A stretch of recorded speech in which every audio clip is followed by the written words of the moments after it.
نام خداوند جان و خرد که از این پرده اندیشت بر نگذرد. بسم الله الرحمن الرحیم. سلام و درود و سلامتی نیسار تک تک شما بیننده های عزیزی که همینک ما را از هر گوشه و کنار دنیا به تماشا نشسته اید. امیدوار هستم خوب و جور و صحتمند و سلامت بوده باشید و تا این دقایق روز را به خوبی و خوشی گذرانده باشید.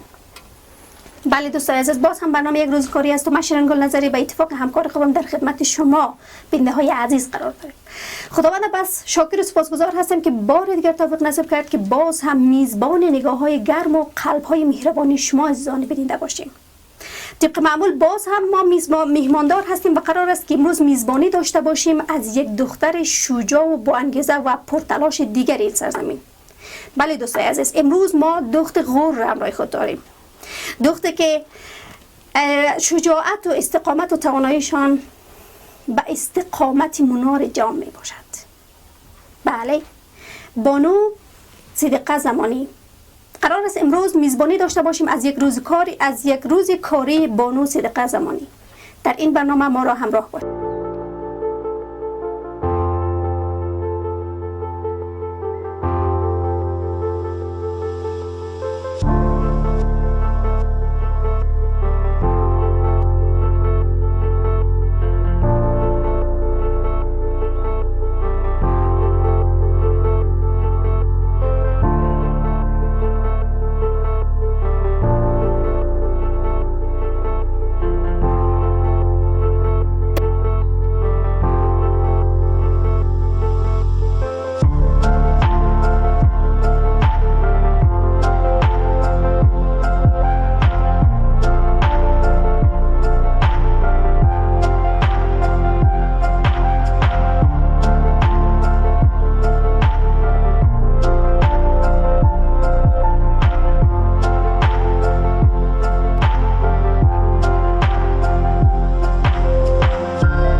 بله دوستان عزیز، و اینک من در کنار بانو زمانی قرار دارم. بیشتر از خودشان میشنویم.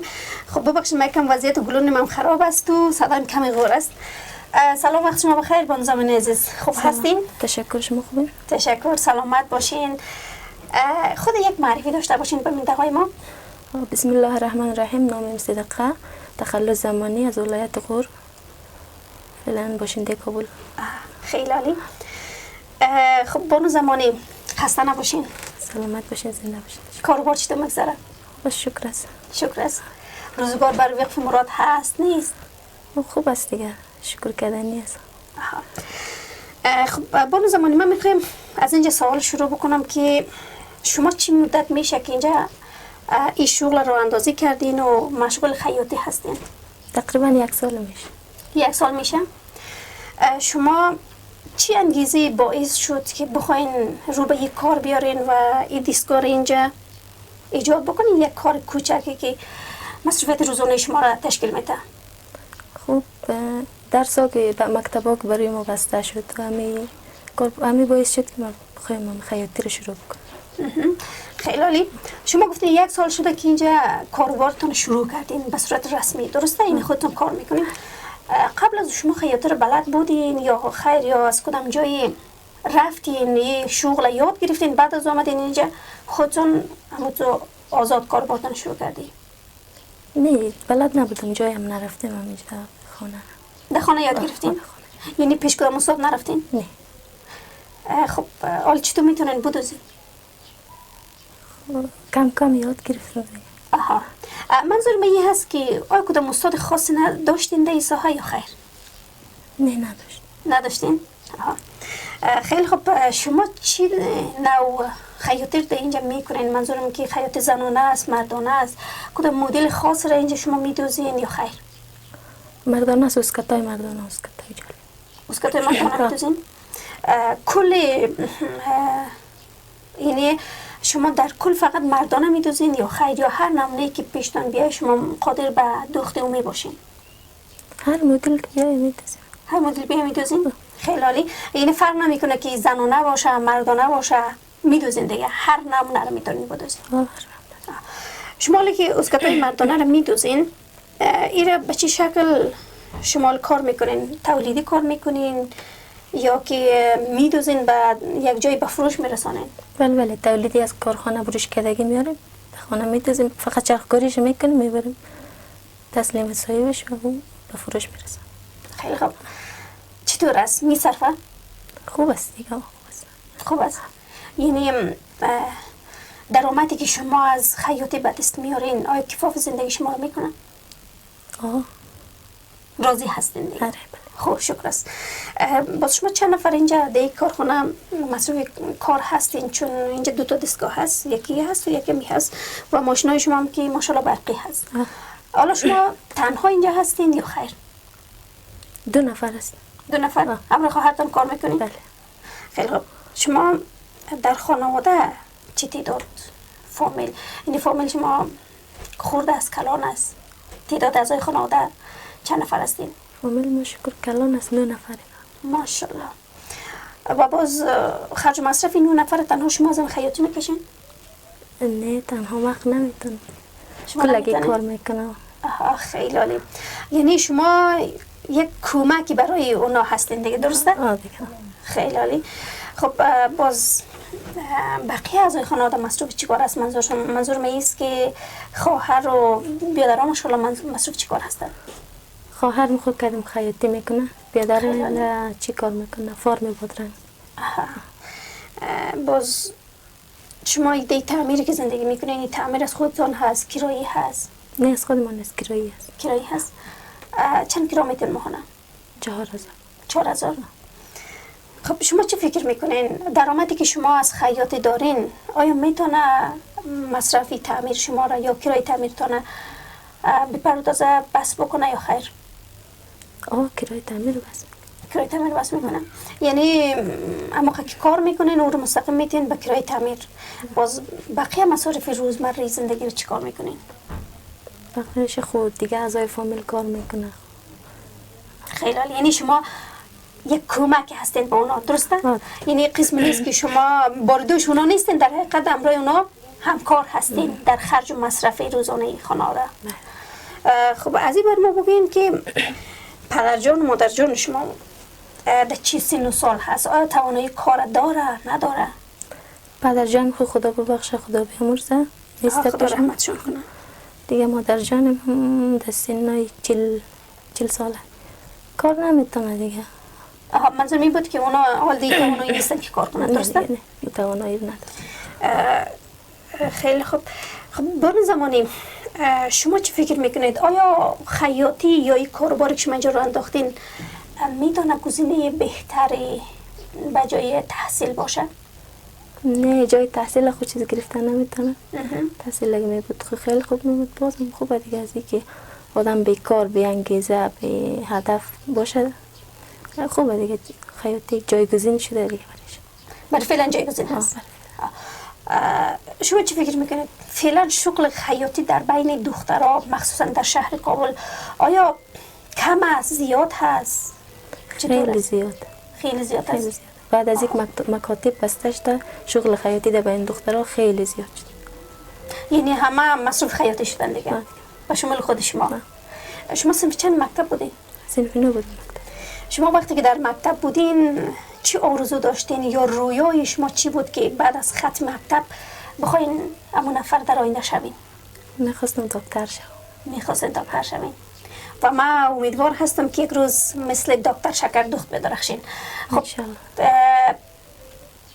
میگفتین که آرزو داشتین که دکتر شوین. چرا میخواستن دکتر شوین؟ خب میخواستم از طریق همین دکتری شغل دکتری به مردم خدمت کنم. خدمت کنین؟ بله امیدوار هستم انشالله یک روز به این هدفی که قبلا داشتین و یا این رویایتان بوده انشالله برسین. آیا به نظر شما خیاطی هم میتونه یک نوع خدمت باشه در جامعه؟ بله 100%. چگونه؟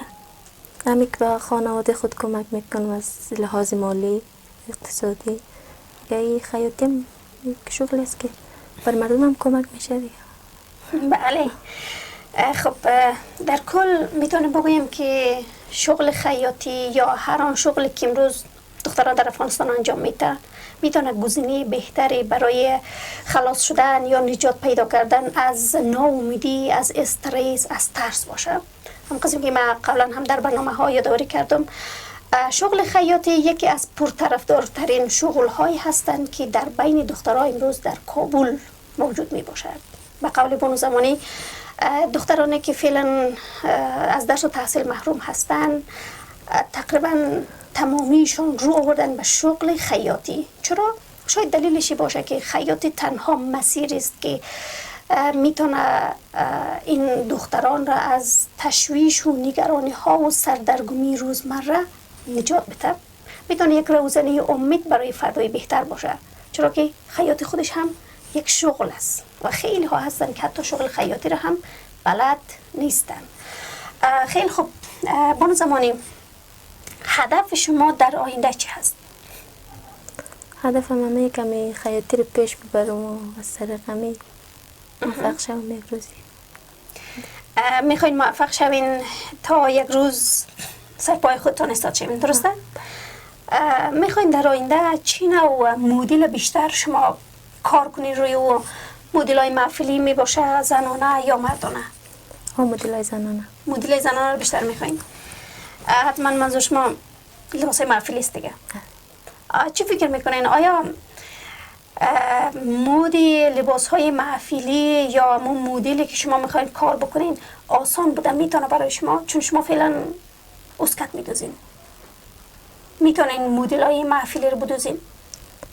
آدم کار که یاد بگیره طریقش یاد بگیره آسان است. طبعا همین اسکت هم که اول آدم میدوزه آسان نیه برای آدم از اول که شروع میکنه کار، پس آسان میشه در نظر. خیلی خوب. شما در کناری که خیاطی میکنین دیگه چی مهارت ها رو بلد هستین؟ گلدوزی چیزا رو هم میتونم. گلدوزی هم میتونین؟ منظور شما صنایع دستی است دیگه. یعنی میتونین گراف بدوزین. لباس های هزارگی رو به صورت درست میتونین بدوزین. خب پس چی بهتر است؟ یعنی شما در کناری که شغل خیاطی رو بلد هستین صنایع دستی رو هم میتونین به خوبی بدوزین، پس هیچ وقتی شما بیکار نمیمانین دیگه، درسته؟ اگه خیاطی بود خیاطی رو میدوزین، نبود صنایع دستی کار میکنین. خب بانو زمانی، اگر شما پیامی داشته باشین به دختران همسن و سال خود شما، ما میشنویم به شما. خب پیام همی است که هیچ وقت ناامید نشن، از تلاش دست بر ندارن و قربانی شرایط نشن و همیشه تلاش و پشت کار داشته باشن. بله، میگن ناامیدی خودش چی است؟ گناه است. پس هیچ وقت ناامید نباشین. به قول بانو زمانی که هیچ وقت ناامید نباشین و دست از تلاش بر ندارین. خب خواست شما از مسئولین یا همین خواست شما چیست؟ خواست ما است که همین زمینه کار رو بر ما فراهم کنن، ما بتونیم سر پای خود ایستاد شیم. خیلی عالی.